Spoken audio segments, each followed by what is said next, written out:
Did you know? Nintendo considered naming A Link Between Worlds the new Legend of Zelda. This was due to the game's new yet classic approach, which was likened to New Super Mario Bros. And how that game brought Mario back to its roots. A Link to the Past was called Triforce of the Gods in Japan. And since A Link Between Worlds is a sequel of sorts, its Japanese name is simply The Legend of Zelda Triforce of the Gods 2.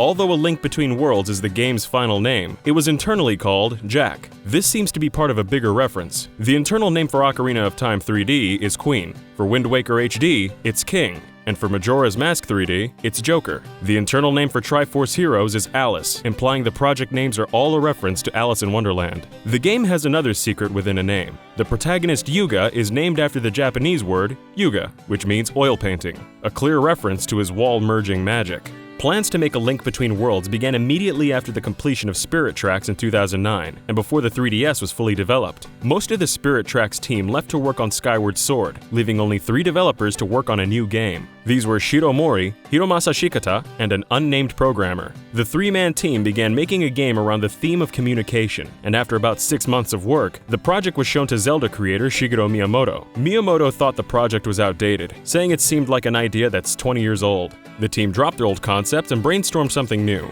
During a meeting, Shikata had the idea of Link entering walls. The concept didn't make sense to him at the time, but it was at least something they could expand on. Although Shikata came up with the wall merging idea, series producer Eiji Aonuma has a different account of where the concept came from. Aonuma told Spike.com that it originated from the Phantom Ganon fight in Ocarina of Time. He stated, "There's a part there where Phantom Ganon turned into a painting, but we thought it might be interesting to give Link that ability, to have him be able to turn into a painting and go in the walls, and then use that ability to get around obstacles and go to places that he hadn't been able to go to before." That said, Aonuma could simply be describing how they elaborated on Shikata's idea. A prototype of Link merging with walls and wrapping around corners was made in a single day, and the idea of Link going through cracks in walls spawned from this prototype.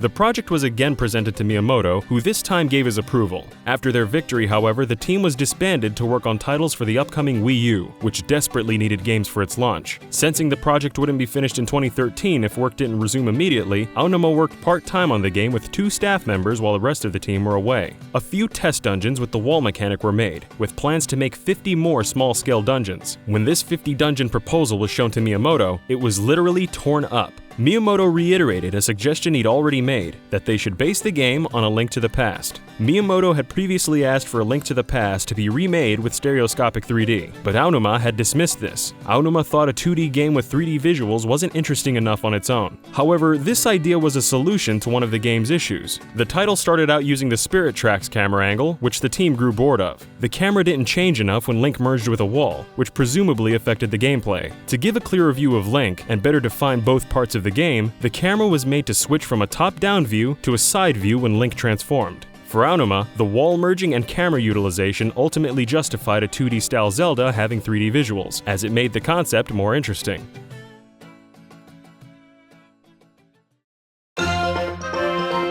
Instead of starting from scratch, Aonuma wanted to convert A Link to the Past's map into 3D. The team were worried about basing the game on A Link to the Past, as they didn't want the project to become yet another Zelda remake. Aonuma didn't believe it would become a remake, and tried to convince everyone that they were heading in the right direction. He made a tool to recreate the 2D maps in 3D, and quickly remade chunks of the world to show the team his vision. A test of Link moving around these areas was made within 2 months and shown to Miyamoto, who again approved. Some of these early, crudely rendered areas can still be found in the game's data. The team decided to make the game run at 60 frames per second, which led to many restrictions for the designers. They had to keep geometry simple and effects minimal to keep a constant high frame rate. This was done to stabilize the game's 3D effects, which the team began experimenting with. They tried using the game's stereoscopic 3D to enhance the Tower of Hera, as it had a lot of depth and verticality. The team made Link jump to the next floor by hitting jump platforms with a hammer to emphasize the 3D, but the idea didn't work out as they wanted. Instead, it became the mechanic where Link is slung into the air by the mole enemies. This area was one of the first to be made, and influenced how the rest of the game's dungeons were made.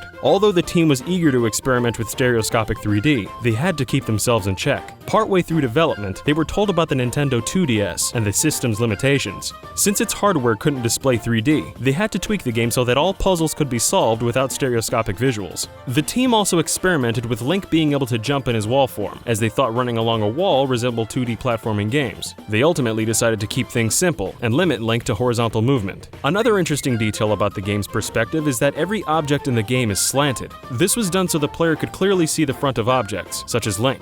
If the characters were standing straight, the player would only see the top of Link's head. Some dungeons in A Link to the Past can be completed out of chronological order. Nintendo saw an opportunity to expand on this concept and allow players to complete later dungeons in any order they want. This meant that if a player got stuck on a puzzle, they could simply go to a different dungeon and continue playing. Aonuma has admitted that Nintendo has a bad habit of holding the player's hand to make sure they don't get stuck. Aonuma and Shikata actually argued for 3 days over including a single hint in the game. It would have helped the player solve one of the game's puzzles, but was ultimately removed. The idea to rent items at a cheap, accessible price near the start of the game came from one of Aonuma's hobbies. People new to the hobby could rent items before purchasing them to see if they liked them, and the same economics were applied to the game. Interestingly, the team never intended to use a live orchestra for A Link Between Worlds. This is because live orchestras produce too much reverberation and low-pitched sounds for good playback on 3DS speakers. The game's music purposely uses recordings that are low in bass for optimal playback on the 3DS and standard earphones. The game has a few other musical secrets. When the Low-Rule Castle theme is reversed, part of it becomes the Hyrule Castle theme.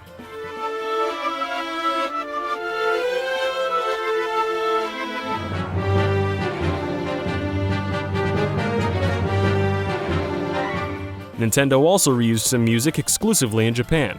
A track from an infamous Japanese A Link to the Past commercial was updated and reused to advertise A Link Between Worlds.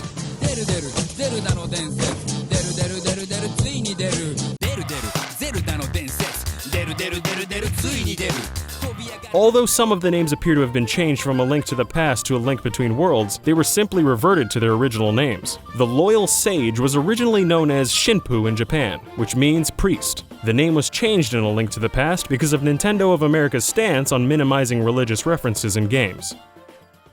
Have you ever wanted to get into the gaming industry but don't know how? You can change that with Full Sail University. Full Sail has degree courses that teach the entire process of creating video games and can be completed on campus or online. Through their courses, you'll learn industry standards and get to work with professional development software. Their undergraduate game development program offers a comprehensive look at programming, and their undergraduate game art program shows students how to use professional tools. They even have a mobile gaming graduate program for those interested in iOS and Android development. And Full Sail students will receive a laptop along with game industry software for these courses. Full Sail University is held in high regard, and their graduates have gone on to work on titles such as Destiny, the Call of Duty series, and Far Cry 4. Gaming is a growing multi-billion-dollar industry, and fresh developers are in constant demand. If game development is something you want to pursue, visit fullsail.edu/DYKG to learn more about their range of courses.